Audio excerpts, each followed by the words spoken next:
కర్నూలు జిల్లా ఘోర బస్సు ప్రమాదానికి కారణమైన బైకిస్ట్ శివశంకర్కు సంబంధించిన సీసీ ఫుటేజ్ వెలుగులోకి వచ్చింది. ప్రమాదానికి ముందు పెట్రోల్ కొట్టించేందుకు తన స్నేహితుడితో కలిసి బైక్పై పెట్రోల్ బంకుకు వెళ్ళాడు. సిబ్బంది ఎవరూ లేకపోవడంతో గట్టిగా కేకలు వేశాడు. అయినా సిబ్బంది స్పందించకపోవడంతో బైక్ను ఒంటి చేతితో తిప్పుతూ హల్చల్ చేశాడు. అనంతరం బైక్ను స్పీడ్గా నడుపుతూ పడబోయాడు. మద్యం మత్తులో ఏం చేస్తున్నాడో కూడా అర్థం కాని పరిస్థితిలో ఉన్నాడు. అతడి వల్ల అన్యం పుణ్యం తెలియని 20 మంది అగ్నికి ఆహుతయ్యారు.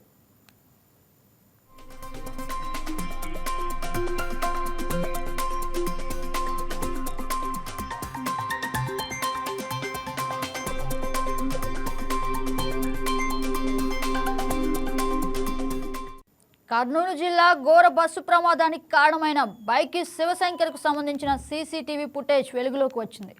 ప్రమాదానికి ముందు పెట్రోల్ కొట్టించేందుకు తన స్నేహితుడితో కలిసి బైక్పై పెట్రోల్ బంకుకు వెళ్ళాడు.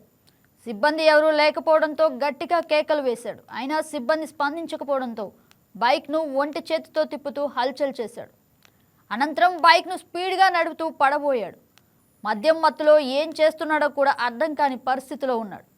అతడి వల్ల అన్యం పుణ్యం తెలియని 20 మంది అగ్నికి ఆహుతయ్యారు. ఇక ఇదే అంశంపై మరింత సమాచారం కర్నూలు జిల్లా నుంచి మా స్పెషల్ కరెస్పాండెంట్ మురళీకృష్ణ అందిస్తారు. మురళి, చెప్పండి.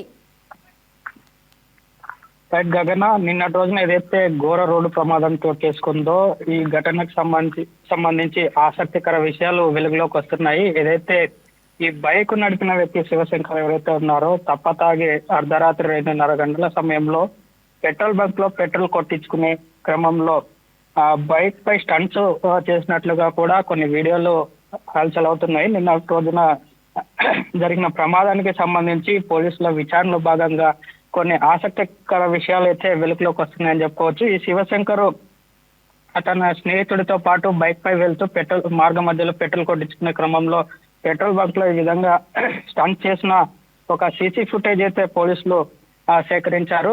ఆ సీసీ ఫుటేజ్ లో శివశంకర్ బైక్ ను ఒక చేతితోనే తిప్పి అదేవిధంగా స్టంట్స్ చేసినటువంటి ఆ వీడియో కూడా హల్చల్ అవుతుంది. జగన్, దాదాపు అర్ధరాత్రి 2:20 గంటల సమయంలో పెట్రోల్ బంక్ లో ఈ రకమైనటువంటి స్టంట్స్ చేసినట్లుగా సీసీ ఫుటేజ్ లో రికార్డ్ అయింది. దీని ప్రకారంగా కూడా ఇవాళ పోలీసులు విచారణ చేపట్టనున్నారు. అసలు ఇతనితో పాటు ఎవరైతే ఈ బైక్ ప్రమాదంలో మృతి చెందినటువంటి శివశంకర్ తో పాటు అతని స్నేహితుడు కూడా బైక్ పై వచ్చినట్లుగా ఆ సీసీ ఫుటేజ్ లో రికార్డ్ అయ్యింది. అసలు అతని పరిస్థితి ఎలా ఉంది, అసలు అతను ఆ క్రమంలో బైక్ లో ఉన్నాడా లేక ఎక్కడైనా మార్గ మధ్యలోనే దిగి వెళ్ళిపోయాడా అనేది ప్రస్తుతం ప్రశ్నార్థకంగా మారింది. వెనుక కూర్చున్నటువంటి శివశంకర్ ఫ్రెండ్ ఎవరైతే ఉన్నారో అతని జాడ అయితే ఇప్పటి వరకు కూడా తెలియరాలేదు. గగన, అసలు అతను ఆ ప్రమాదంలో అక్కడ ఉన్నాడా లేదంటే వదిలి వెళ్ళిపోయాడా అనేది తెలియాల్సి ఉంది. పోలీసులు కూడా ఆ కోణంలో విచారణ చేపట్టారు. అతను కూడా పట్టుకునే పనిలో పడ్డారు. ఒకవేళ అతను కూడా దొరికితే దీనికి సంబంధించినటువంటి కొంత ఇన్ఫర్మేషన్ కూడా లభించే అవకాశం ఉంది. రైట్ మురళీకృష్ణ, అసలు ఈ విజువల్స్ ఏవైతే మనకు స్క్రీన్ మీద కనిపిస్తున్నాయో అవి ప్రమాదానికి ముందు జరిగినటువంటివా? అవును, అంటే ప్రమాదానికి ముందు జరిగినటువంటివే. ఏదైతే అర్ధరాత్రి 2:20 నుంచి 2:30 సమయంలో వాళ్ళు పెట్రోల్ బంక్ లో ఆ రకంగా స్టంట్స్ చేసినటువంటి విజువల్స్ అవన్నీ కూడా సీసీ ఫుటేజ్ లో రికార్డ్ అయ్యాయి. ఆ తర్వాత వాళ్ళు రోడ్డు మీద వెళ్లే క్రమంలోనే ముందే యాక్సిడెంట్ అయి కింద పడిపోయి ఉన్నారా లేక బస్సు ఢీకొందా అనేది ప్రస్తుతం ప్రశ్నార్థకంగా మారింది. పోలీసులు కూడా ఆ కోణంలో విచారణ చేపట్టారు. ఆ బస్సు ప్రమాదం 3:30 నుంచి 3:30 ప్రాంతంలో, అంటే 3:30 ప్రాంతంలో ఆ మధ్యలో జరిగిందొచ్చని చెప్పి కూడా ఒక ప్రాథమిక అంచనాకు వస్తున్నారు. అయితే ఈ క్రమంలో మొదటగా బస్సు ఢీకొన్న కారణంగానే ఈ ప్రమాదం చోటు చేసుకుందని చెప్పి కూడా పోలీసులు సూచించారు, తెలిపారు. ఆ తర్వాత మళ్ళీ ఏదైతే ముందు ఈ బైక్ నడిపినటువంటి శివశంకర్ ఎవరైతే ఉన్నారో ఆ బైక్ ముందే యాక్సిడెంట్ అయి పడింది. తర్వాత బస్సు వేగంగా వెళ్ళి ఆ బైక్ పై వెళ్ళడంతోనే ఈ మంటలు చెలరేగని చెప్పి కూడా నిన్నటి రోజున పోలీసులు స్పష్టం చేశారు. అయితే ప్రస్తుతం ఈ సీసీ ఫుటేజ్ రికార్డ్ అయినటువంటి ఈ సీసీ ఫుటేజ్ ఆధారంగా మళ్ళీ విచారణ కొనసాగించనున్నారు. సీసీ ఫుటేజ్ ఆధారంగా ఒకవేళ ముందే వీళ్ళకి ఈ బైక్ నడిపే వ్యక్తులకి యాక్సిడెంట్ అయిందా లేకపోతే బస్సు తగిలిన కారణంగానే ఆ బస్సు వేగంగా వచ్చి ఢీకొట్టడంతో వాళ్ళు ఎగిరి పక్కన పడిన తర్వాత ఈ ప్రమాదం చోటు చేసుకుందా అన్న కోణంలో కూడా పూర్తిగా విచారణ చేపట్టనున్నారు గగన్. మురళీకృష్ణ, అయితే ఒక విషయం ఏమిటంటే ఎవరైతే ఇప్పుడు ఉన్నారో శివశంకర్ అనే వ్యక్తి పెట్రోల్ బంక్లో విజువల్స్ మనం చూస్తున్నాం. ఈ పెట్రోల్ బంక్ యాక్సిడెంట్ స్పాట్కి దగ్గరగా ఉండే అవకాశం ఉందా?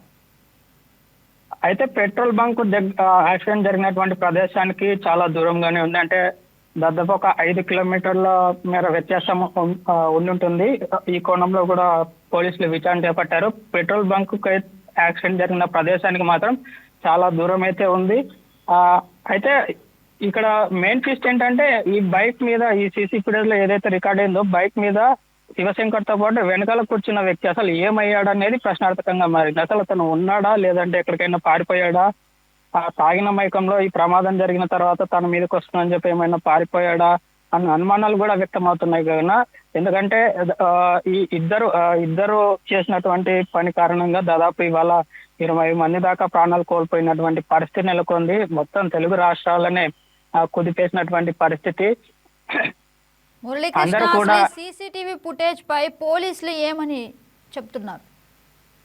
అదే పోలీసులు కూడా ఈ సీసీ ఫుటేజ్ ని నిన్న రాత్రి సేకరించారు. దీనికి సంబంధించి పూర్తిగా దర్యాప్తు చేపట్టనున్నారు. రాయలసీమ రేంజ్ డిఐజీతో పాటు కర్నూలు జిల్లా ఎస్పీ కూడా ఈ సీసీ ఫుటేజ్ ఆధారంగా కొన్ని ప్రత్యేక బృందాలను ఏర్పాటు చేసి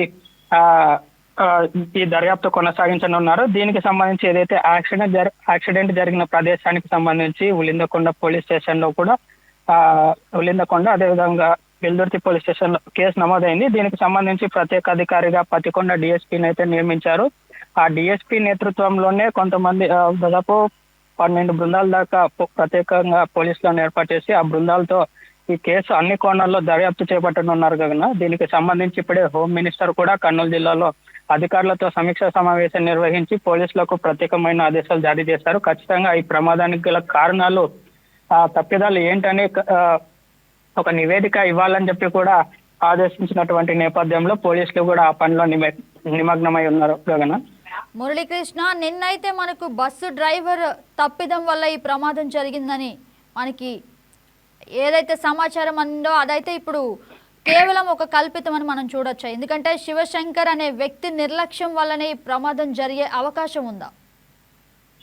అవును గగన, ఎందుకంటే అర్ధరాత్రి సమయంలో జరిగినటువంటి ఘోర రోడ్డు ప్రమాదం కారణంగా అందరూ కూడా ఆ బస్సు డ్రైవరు నిర్లక్ష్యమే కారణంగా అందరూ కూడా భావించారు. ఎందుకంటే ఆ ప్రమాదంలో చుట్టుపక్కల ఎవరు కూడా లేరు కాబట్టి ఖచ్చితంగా బస్సు డ్రైవర్ నిర్లక్ష్యం అని చెప్పి కూడా అందరూ భావించారు. ఎందుకంటే బస్సులో ఉన్న వాళ్ళు కొంతమంది ఎవరైతే ఉన్నారో ప్రాణాలతో బయటపడిన వారు బస్సు వేగంగా నడుపుతున్నాడు డ్రైవరు, ర్యాష్ గా నడుపుతున్నాడు అని చెప్పి కూడా బస్సులో ఉన్న వాళ్ళు కొంతమంది చెప్పారు. ఈ నేపథ్యంలోనే బస్సు డ్రైవర్ నిర్లక్ష్యం అని అందరూ కూడా భావించారు. కాకపోతే ఇప్పుడు ఈ సీసీ ఫుటేజ్ రికార్డు కారణంగా ఏదైతే సీసీ ఫుటేజ్ ఉందో దాని ప్రకారంగా చూస్తే మాత్రం ఖచ్చితంగా ఈ బైక్ నడిపిన వ్యక్తి కారణంగానే ప్రమాదం చోటు చేసుకుందని చెప్పి కూడా భావించవచ్చు. ఎందుకంటే ఈ ప్రైవేట్ ట్రావెల్స్ బస్ అనేవి కూడా ప్రయాణికులను గమ్యస్థానానికి చేర్చాలని సరైన సమయానికి కరెక్ట్ ఏదైతే ఆ టైం స్లాట్ ఉంటుందో ఆ టైం స్లాట్ లో ప్రయాణికులను గమ్యస్థానానికి చేర్చాలని చెప్పి కూడా వాళ్ళంతా కూడా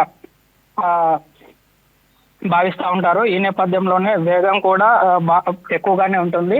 ఈ వేగం కారణంగానే అంటే ఆ బస్సు ఆ సమయానికి అక్కడ ఆ ప్రదేశంలో నిలబెట్టాలని ప్రయాణికులను దించాలని చెప్పి కూడా వాళ్ళంతా భావిస్తుంటారు. ఈ నేపథ్యంలో ఇలా మధ్యలో ఏదైనా ఇలాంటి బైక్లు కానీ ఏదైనా అడ్డు వచ్చినప్పుడు కొన్ని ప్రమాదాలు చోటు చేసుకుంటుంటాయి గగన. ఈ నేపథ్యంలోనే నిన్నటి రోజున ప్రయాణికులు ఇచ్చినటువంటి వాంగ్మూలం కారణంగానే అందరూ కూడా బస్సు డ్రైవర్ నిర్లక్ష్యమే అని అందరూ కూడా భావించారు. కాకపోతే ఈ కేసు దర్యాప్తులో భాగంగా కొన్ని ఆసక్తికర విషయాలు అయితే వెలుగులోకి వస్తున్నాయి. ఎందుకంటే బస్సులో ఉన్న వాళ్ళు చాలా మంది అర్ధరాత్రి సమయం కాబట్టి చాలా మంది గాఢ నిద్రలో ఉన్నారు. కొంతమంది లోయర్ బెర్త్ లో ఉన్న వాళ్ళంతా కూడా కొద్ది మంది మెలకువలో ఉన్నారు. అయితే బస్సు డ్రైవర్ ఏదైతే ప్రమాదం జరిగిన వెంటనే కొద్ది దూరంలోనే ఆ వేగం నియంత్రించి అంటే సడన్ బ్రేక్ వేస్తే బస్సు పూర్తిగా పల్టీ కొట్టే అవకాశం ఉంది కాబట్టి బస్సు డ్రైవర్ కొంతమేర బస్సు స్లో అయిన తర్వాత లెఫ్ట్ సైడ్ అంటే రోడ్డు 2 లైన్ రోడ్ లో రైట్ సైడ్ వెళ్లే బస్సును లెఫ్ట్ సైడ్ కి వచ్చి ఆపినటువంటి సిచ్యువేషన్ ఆ ప్రదేశంలో ఉంది. అయితే కొంతమేర ఏదైతే 100కు పైగా వేగం ఉన్నటువంటి బస్సు కొంతమేర దూరం వెళ్ళిన తర్వాత స్లో అయిన తర్వాత బస్సు పూర్తిగా ఆపినటువంటి సిచ్యువేషన్ కూడా మనం ఆ స్పాట్ లో గుర్తించవచ్చు. ఎందుకంటే ఒకేసారి వేస్తే కనుక బస్సు పల్టీలు కొట్టి పూర్తి అందరూ కూడా ప్రాణాలు కోల్పోయే ప్రమాదం ఉంటుంది. కాబట్టి ఆ బస్సు డ్రైవర్ కూడా చాకచక్యంగా వ్యవహరించాడని మనం అనుకోవచ్చు గగన్.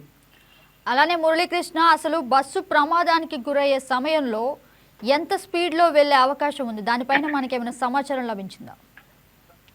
సాధారణంగా ఈ ప్రైవేట్ ట్రావెల్స్ బస్సులన్నీ కూడా నైట్ టైం జర్నీ ఎక్కువగా ఎంచుకుంటాయి. ఎందుకంటే నైట్ టైం ట్రాఫిక్ ఎక్కువగా ఉండదు కాబట్టి వేగంగా అంటే తక్కువ సమయంలో ప్రయాణికులను గమ్యస్థానానికి చేర్చొచ్చు అని చెప్పి కూడా నైట్ టైం ఎక్కువగా జర్నీ సాగిస్తూ ఉంటాయి. ఈ నేపథ్యంలోనే వేగం కూడా భారీ ఎక్కువగానే ఉంటుంది.